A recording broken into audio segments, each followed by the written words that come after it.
حبیب مصطفیٰ مواد اعوذ باللہ من الشیطان الرجیم بسم اللہ الرحمن الرحیم کنتم خیر امۃ اخرجت للناس تأمرون بالمعروف وتنہون عن المنکر وتؤمنون باللہ صدق اللہ مولانا العظیم وصدق رسولہ النبی الامین الکریم جانشین حضور امین ملت حضرت علامہ مولانا سید امان حفظ اللہ ہمارے بڑے بھائی علی جناب پروفیسر اخلاق احمد عثمانی صاحب، ناظم اجلاس احمد صاحب، اسف بھائی، مولوی صاحب، نشان بھائی، علماء کرام، عزیز طلبہ، بارش ہو رہی ہے۔ بدل دو اشکوں کا سرد منظر، حرارت چاہتی ہے دنیا۔ بدل دو اشکوں کا سرد منظر، حرارت چاہتی ہے دنیا۔ ذرا تبسم کی آہ لے لو کہ نبض عالم تھمی تھمی۔ میرا جو موضوع ہے ہندوستان میں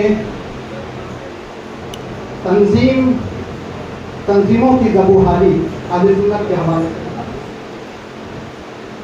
دیکھیے، یہ تلخ حقیقت ہے کہ کسی چیز کی زبوحالی پر ہم اس وقت گفتگو کریں گے جب وہ چیز موجود ہوگی۔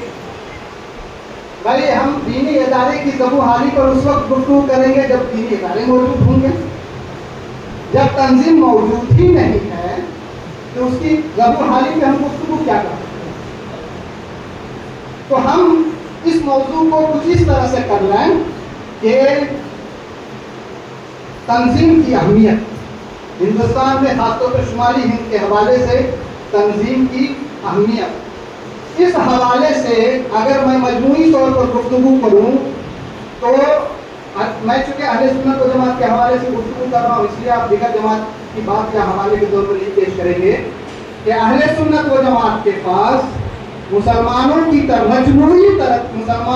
مجموعی ترقی کے لیے کوئی تنظیم ہی نہیں ہے۔ اگر ہے تو بتائیں، ہے کوئی تنظیم ہے؟ بتائیے، یہاں سے لے کر آگے سے لے کر پیچھے تک ہمارے مدثر بھائی بتائیں کوئی ہے؟ ہمارے ریسرچ اسکالر پانی صاحب یہاں پہ موجود ہیں، اس سے بڑے بڑے اسکالر ہیں۔ اگر آپ یہ بتائیں کہ مجموعی ترقی، تعلیمی ترقی کے لیے کوئی ہے تو بتائیے، تجارت کی ترقی کے لیے کوئی ہے تو بتائیے، کسان، مسلمان اہل سنت و جماعت کے حوالے سے کسانوں کی ترقی کے لیے کوئی تنظیم ہو تو بتائیے، اسی طرح سے الگ الگ پیشے کی ترقی کے لیے کوئی ہے تو بتائیے۔ لے دے کر ہمارے پاس صرف اور صرف تعلیمی ترقی کے لیے یا مسلمانوں کی اہل سنت و جماعت کے طلبہ کی تعلیمی ترقی کے لیے لے دے کر شمالی ہندوستان میں ہمارے پاس کوئی تنظیم ہے تو وہ MSO ہے، Muslim student organization of India, جس کے سرپرست ہمارے حضور امین ملت صاحب اللہ موجود ہیں۔ اور آپ یہ اندازہ کریں کہ آپ کے جانشین رات کے 12-1 بجے جب ٹرین لیٹ ہو گئی تو بائی روڈ 600-700 کلومیٹر کا سفر کر کے حضرت امان میاں صاحب قبلہ یہاں تشریف لائے۔ اس سے آپ اس کی اہمیت کا اندازہ کر سکتے ہیں کہ تعلیم کے حوالے سے جو MSO تنظیم کام کر رہی ہے اس کی اہمیت کتنی زیادہ ہے۔ تو میں آپ کے درمیان MSO کی اہمیت پر گفتگو کرنا چاہوں گا اور جنوبی ہند میں جو تنظیمیں کام کر رہی ہیں سرسری طور پر اس کے بارے میں بتانا چاہوں گا۔ MSO آپ دیکھیے کہ آج Muslim student organization of India MSO تنظیم آپ کے درمیان علماء میٹ کر رہی ہے۔ اس علاقے میں، دور دراز علاقے میں آخر کیا ضرورت تھی اس علماء میٹ کی، اس تنظیم کی؟ آج سے 3-4 مہینے پہلے اس تنظیم نے پٹنہ کی سرزمین پر ادارے شریعہ میں شاندار پروگرام کا انعقاد کیا۔ ہزاروں لاکھوں روپے آپ سے مانگ کر کے، ان سے مانگ کر کے، ان سے مانگ کر کے یہ تنظیمی کام یہ لوگ کرتے ہیں۔ لیکن یہ کتنے افسوس کا مقام ہے کہ تنظیم کے نام پر نہ تو ہم میں سے بیشتر لوگ آگے آتے ہیں، نہ تنظیم کی عبادت کو جاننے کی کوشش کرتے ہیں، اور نہ ہی تنظیم کی اہمیت پر ذرہ برابر غور کرتے ہیں۔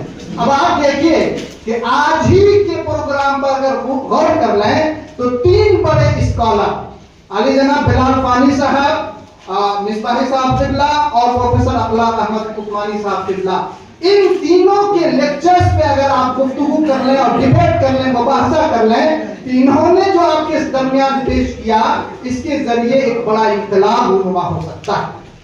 फानी साहब ने दावत व तबलीग के हवाले से जो गुफ्तगू की, आज हम लोग बड़े से बड़ा जलसा करते हैं, कॉन्फ्रेंस करते हैं, लाखों रुपए उसमें बर्बाद कर देते हैं और बुलाते किसको हैं?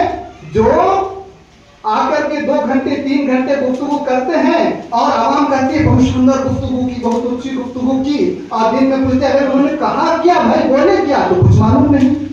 Title fish. इस तंजीम के 3 बड़े स्कॉलर ने 3 अलग अलग मौजू पर गुफ्तगू की। दावत व तबलीग के हवाले से शानदार गुफ्तगू इन्होंने की, इस्तिशराक के हवाले से मिसबाही साहब ने गुफ्तगू की, और पेरेंटिंग और कैरियर के हवाले से इन्होंने गुफ्तगू की।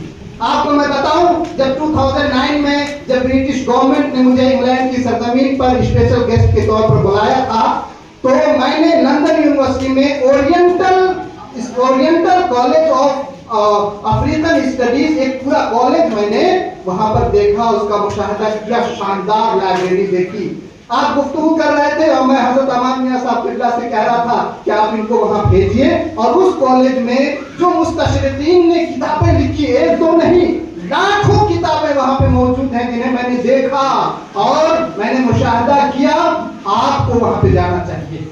मुस्तशरिकीन के हवाले से इतनी शानदार गुफ्तगू, दावत व तबलीग के हवाले से हम सवाल पैदा ये होता है कि हम जयपुर से हमने प्रोफेसर साहब को क्यों बुलाया?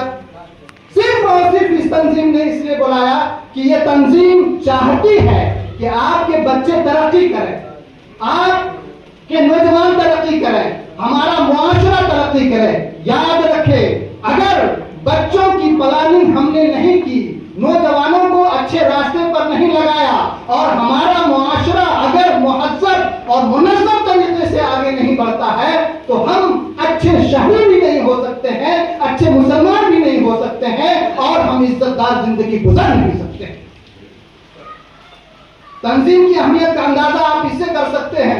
मैं हैरान हूँ, मैंने जब दरियाफ्त किया कि यहाँ पे एक प्रोग्राम हो रहा है जिसमें प्रोफेसर साहब तशरीफ ला रहे हैं, हजरत अमान मियां साहब तशरीफ ला रहे हैं, और इतने रिसर्च स्कॉलर हैं, क्या आसपास के किसी इदारे ने ये राब्ता किया कि ये हजरात आपके यहाँ आ रहे हैं, मैं अपने यहाँ इनका लेक्चर कराना चाहता हूँ? तो मुझे मालूम हुआ कि किसी ने कोई राब्ता नहीं किया।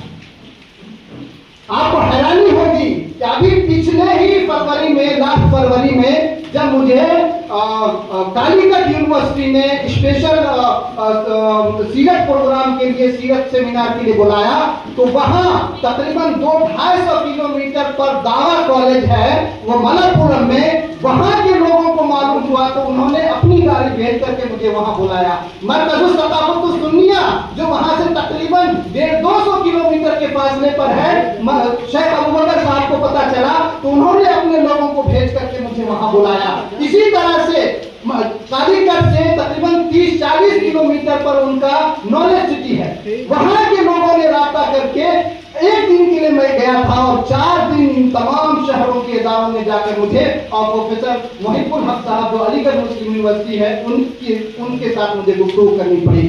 कहने का तज़किरा ये है, हम कहना ये चाहते हैं कि अगर MSO तंजीम ने एक शानदार बुनियाद कौशाम्बी की सरजमीन पर रखी है और इस कस्बे में रखी है, और हमारे अखलाक उस्मानी साहब जयपुर की सरजमीन से चलकर यहाँ आए हैं, तो इस इलाके में जितने हमारे अहले सुन्नत व जमात के इदारे हैं उनको चाहिए था कि राब्ता करके इनसे इल्तिमास करते कि हम भी अपने यहाँ लेक्चर कराना चाहते हैं। लेकिन अफसोस का मकाम है कि किसी ने कोई राब्ता नहीं किया होगा। मैं पूरे यकीन के साथ कह सकता हूँ, इससे बड़ा अलमिया क्या हो सकता है। हजरत अमान मियां साहब किबला पूरे हिंदुस्तान में आप तंजीम के लिए, तालीम के लिए, इदारे के लिए, मुस्लिम समाज के लिए, दीन के लिए, दावा के लिए काम करते हैं, लेकिन किसी ने आपसे राब्ता नहीं किया होगा कि हजरत अमान मियां साहब का लेक्चर हम अपने यहाँ कराएं। ये तंजीमी ढांचा न होने की वजह से है। अब आप देखें कि जुनून में जो BSF کام کر رہی ہے تنظیم، یا ان کی پوری تنظیم ہے، ان کی تجارتی تنظیم ہے، ان کی سیاسی تنظیم ہے، ان کی معاشرتی تنظیم ہے، ان کی طلبہ تنظیم، ایک دو طلبہ نہیں تنظیم نہیں بلکہ کئی طلبہ تنظیم ان کی کام کر رہی ہے. ہمارے یہاں تنظیمی ڈھانچہ ہی نہیں ہے. اور یاد رکھیں، جب تک تنظیم کے ذریعے آپ کام نہیں کریں گے آپ کامیاب نہیں ہو سکتے. آج اس اسٹیج سے میں جتنے بھی حضرات یہاں آئے ہوئے ہیں جو سوشل میڈیا کے ذریعے جہاں تک میری آواز پہنچ رہی ہے کہ آپ MSO کے جو پروگرام، جن پروگرام کا تذکرہ اخلاق عثمانی صاحب نے کیا، انہوں نے آپ کو فورن میں ایڈمیشن کرانے کے سلسلے میں بات کی، تجارت کی بات کی، انہوں نے آپ کو آگے بڑھانے کی بات کی. یہ ساری باتیں ایک تنظیم ہی کر سکتی ہے، ایک فرد نہیں کر سکتا، ایک ادارہ نہیں کر سکتا ہے. تو آپ لوگوں کو اس MSO کو ہر اعتبار سے مضبوط کرنے کی ضرورت ہے. اور صرف کوشامبی کی سرزمین پر ہی نہیں بلکہ اور پٹنہ میں، ادارے شریعہ میں ایک پٹنہ میں پروگرام ہوا، بلکہ اس کے چھوٹے چھوٹے پروگرام کا ہونا ضروری ہے. اور ہر سطح پہ، اسکول سے لے کر کالج، یونیورسٹی، ہر لیول پہ اس کے لیے کام کرنے کی ضرورت ہے. یہ تنظیم جہاں یونیورسٹیز میں طلبہ کے لیے کام کرتی ہے، پہلے اس کا سلسلہ جو شروع ہوا تھا اس کا مقصد یہ تھا کہ ہمارے اہل سنت و جماعت کے جو طلبہ یونیورسٹیز میں جانا انہیں بہت پریشانی ہوتی تھی. سن 2000 میں جب میں دلی گیا تھا تو اس وقت مصباحیوں میں سے میں شاید کہ دوسرا سجاد اور مصباحی کے بعد میں دوسرا مصباحی تھا. اس وقت ہمارے سامنے پورا کا پورا اندھیرا تھا، کوئی رہنمائی کرنے والا نہیں تھا. لیکن حضور امین ملت صاحب قبلہ نے اس پر غور کیا اور اس کی بنیاد رکھی علی گڑھ کی سرزمین پر. اس کے بعد آہستہ آہستہ آہستہ یہ تنظیم اس قدر کامیاب ہوتی گئی کہ اب آپ اپنے بچوں کو اگر یونیورسٹیز میں بھیجتے ہیں تو وہاں ان بچوں کی ہر طرح کی رہنمائی کے لیے MSO کے لوگ موجود ہیں. آپ جہاں بھیجتے شمالی ہندوستان میں اور جنوبی ہندوستان کی تنظیموں سے بھی ان کا ٹائی اپ تھا. اگر آپ ان کو وہاں بھیجنا چاہیں تو وہ تنظیمیں ان کے لیے کام کر سکتی ہیں. آپ اسے معمولی طور سمجھنے کی کوشش کریں. تقریباً 20 سے 25 برسوں کی انتھک محنت کے بعد یہ چیز سامنے آئی ہے کہ ہماری ایک طلبہ تنظیم ہے. اب یہ طلبہ تنظیم اتنی مضبوط ہوتی جا رہی ہے آہستہ آہستہ، الحمدللہ آپ کے تعاون سے اور مزید تعاون کریں گے کہ اب یہ آپ کی نہ صرف تعلیمی ترقی کے لیے سوچ رہی ہے بلکہ آپ کی سماجی ترقی پر بھی غور کر رہی ہے، اسلام کی تبلیغ کے حوالے سے بھی غور کر رہی ہے. اور شاندار لیکچر آپ نے خانی صاحب کا سنا، اب مستشرقین کے حوالے سے ان کا سنا. اب آپ دیکھیں کہ اب رات میں بھی ان کے پروگرام کو آپ سنیں گے. تو یہ تنظیم اس حوالے سے غور کر رہی ہے کہ ہمارے علماء کرام یا ائمہ کرام کس طرح سے اپنا کام انجام دے سکتے ہیں. اس سلسلے میں ایک مثال دینا چاہوں گا کہ جب 2009 میں مجھے برٹش گورنمنٹ نے انگلینڈ بلایا تھا تو ایک کورس ہم لوگوں کو 21 دن کا کرایا تھا. اس میں علی گڑھ مسلم یونیورسٹی کے پروفیسر تھے، جامعہ ملیہ اسلامیہ کے رجسٹرار تھے، ہمدرد یونیورسٹی کے پروفیسر تھے. اس کورس کا نام تھا چیپلنسی. چیپلن بولتے ہیں چرچ کو، اور چرچ میں جو لوگ پادری کام کرتے ہیں ان کو جو یونیورسٹیز میں کورس کرائے جاتے ہیں انہیں چیپلنسی بولتے ہیں. انہوں نے مسلمان ائمہ علماء کی تربیت کے لیے مسلم چیپلنس کے نام سے ایک کورس ڈیولپ کیا. اور وہ course Oxford university, London university, Leicester shire university, Cambridge university اور ان تمام یونیورسٹیز کے اسکالرز کو بلا کر کے ایک کورس ڈیزائن کیا گیا. اور اس کورس کے کرنے کا خرچ انڈین جانتے ہیں کتنا ہے؟ نیئر اباؤٹ 10 سے 15 لاکھ روپے. وہ کورس ہم لوگوں کو کرایا گیا. تو یہ امام تربیتی اور علماء تربیتی کورس تھا. آج MSO تنظیم نے یہاں پہ علماء میٹ کر کے ایک بنیاد رکھ دی ہے اور آپ کو میسج دے دیا ہے کہ علماء تربیتی کورس کرانا بھی انتہائی ضروری ہے اور امام تربیتی کورس بھی کرانا ضروری ہے. امام تربیتی کورس کرانا کیوں ضروری ہے؟ اس لیے ضروری ہے کہ آج بھی ہم مساجد میں جاتے ہیں تو ہمارے ائمہ کرام جمعہ کے خطبہ کے لیے کھڑے ہوتے ہیں اور ڈھونڈتے رہتے کتاب کہاں ہے، اٹھا کر کے کتاب سے پڑھ دیں گے جمعہ کا خطبہ ہو گیا. یہ کتنی شرم کا مقام ہے، ڈوب مرنے کا مقام ہے کہ ایک امام 40 سے 45 سال تک مسجد میں امامت کرتا ہے، خود جمعہ خطبہ پیش کرتا ہے اور 15 سے 20 لائن کے خطبوں کو یاد نہیں کر سکتا. اس سے بڑے شرم کی بات اور کچھ نہیں ہو سکتی. امام تربیتی پروگرام کی اہمیت اس لیے بہت زیادہ ہے اور میں MSO کے ذمہ داران کو مبارکباد پیش کرنا چاہوں گا کہ آپ نے اس حوالے سے جو بنیاد رکھی ہے کہ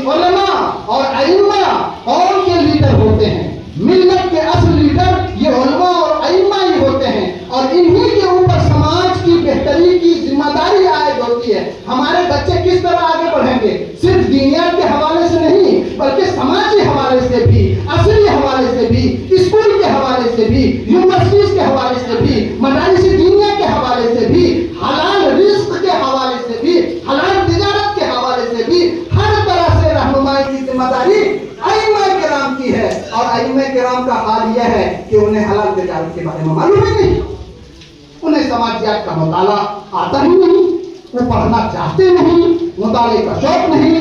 हमारे मिसबाही साहब ने ओरिएंटल स्टडीज के मुताले की जो गुफ्तगू की, बार बार मैं सोच रहा था कि ये मुताले की गुफ्तगू कर रहे हैं और हमारे यहाँ मुताले का भुगतान है। आप रिसर्च करा लें, एक रिसर्च का टॉपिक है कि इमाम या हमारे उलमा साल में कितनी किताबें पढ़ते हैं, रिसर्च कर लीजिए, आपको पता चल जाएगा। 10 बरस गुजर जाने के बाद एक किताब पढ़ने की फिक्र नहीं होती जनाब। बचपन में ऊला सानिया या सालसा में जो नूरानी तकरीरें, आसानी तकरीरें, उनमें से कुछ तकरीर याद कर ली, जिंदगी भर उसी को पेश करते रह जाते हैं। फरजान क्या कहते हैं, बादे तौहीद को मतवा लो, उनसे पूछेंगे बादे तौहीद क्या है भाई, तो बता नहीं सकते, वो खुद नहीं जानते कि बादे तौहीद क्या चीज है, और आवाम से कहते हैं बादे तौहीद की मतवा लो, इसलिए उन्होंने रख लिया है। तो इमाम तरबियती प्रोग्राम की अहमियत इसलिए बहुत ज्यादा है कि आज मैं अगर बनारस हिंदू यूनिवर्सिटी में हूँ तो मेरा उस वक्त तक प्रमोशन नहीं हो सकता जब तक कि मैं प्रोफेसर अखलाक उस्मानी जैसे सीनियर प्रोफेसर से 4 साल के अंदर 2 रिफ्रेशर कोर्स और 2 ओरिएंटेशन कोर्स न करूं, यानी इनसे मैं तकरीबन 4 महीने 4 साल में नहीं पढ़ूंगा, मेरा प्रमोशन ही नहीं होगा। हमारे यहाँ एक इमाम आए इमाम मस्जिद इमाम हो गए, उसके बाद जिंदगी भर की छुट्टी, उनकी तरबियत की जरूरत नहीं। मदारिस से उलमा पढ़ा रहे हैं, असातिज़ा पढ़ा रहे हैं, तकर्रूरी हो गई, अब उनकी तरबियत की कोई जरूरत नहीं है, कोई प्रमोशन।